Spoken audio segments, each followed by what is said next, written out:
L'identité contre la confusion des rôles est une étape psychologique au cours de laquelle les individus, en particulier à l'adolescence, explorent et développent leur sens de soi. Durant cette période, les personnes cherchent à définir qui elles sont, en quoi elles croient et quelle direction elles souhaitent donner à leur vie. Lorsqu'elles réussissent à traverser cette étape, elles développent une identité solide qui leur apporte confiance et stabilité. En revanche, si elles ont du mal à établir cette identité, elles peuvent éprouver une confusion des rôles, se traduisant par des incertitudes concernant leurs valeurs, leurs choix professionnels et leurs rôles sociaux. Cette étape constitue une phase essentielle du développement personnel car elle contribue à façonner l'identité à long terme et les décisions futures. Le stade de l'identité contre la confusion des rôles a été introduit par le psychologue Erik Erikson dans le cadre de sa théorie du développement psychosocial. Erikson a identifié 8 stades du développement humain, chacun impliquant un conflit à résoudre pour favoriser une croissance psychologique saine. L'identité contre la confusion des rôles correspond au 5e stade et survient généralement à l'adolescence.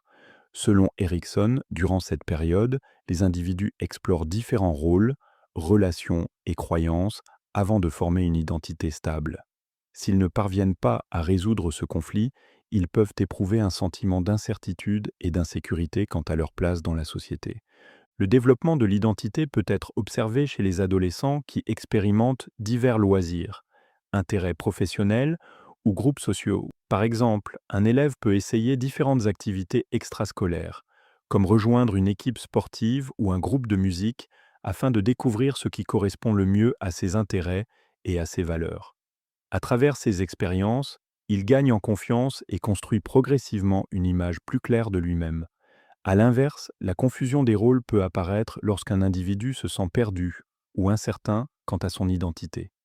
Un adolescent qui change constamment de groupe d'amis, de centre d'intérêt ou de projet d'avenir, sans se sentir réellement engagé, peut éprouver une confusion identitaire.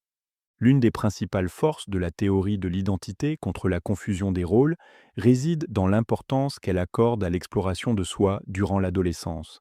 Elle met en avant la nécessité, pour les jeunes, d'explorer différents rôles et valeurs afin de construire une identité forte.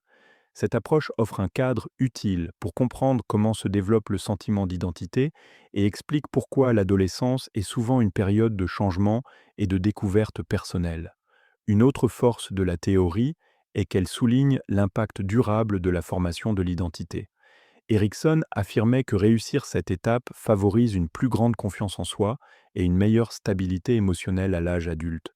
Les personnes dotées d'une identité bien construite sont plus susceptibles d'entretenir des relations saines, de faire des choix de vie réfléchis et de donner un sens clair à leur existence. Malgré ces apports, la théorie d'Erikson a également fait l'objet de critiques. L'une d'elles concerne l'idée que le développement de l'identité ne suit pas nécessairement un calendrier précis. Bien qu'Erikson situe ce stade principalement à l'adolescence, de nombreuses personnes continuent d'explorer et de redéfinir leur identité à l'âge adulte. Les changements de carrière, les expériences de vie et l'évolution personnelle peuvent entraîner des transformations identitaires bien au-delà de l'adolescence, ce qui rend le processus plus complexe que ce que la théorie suggère.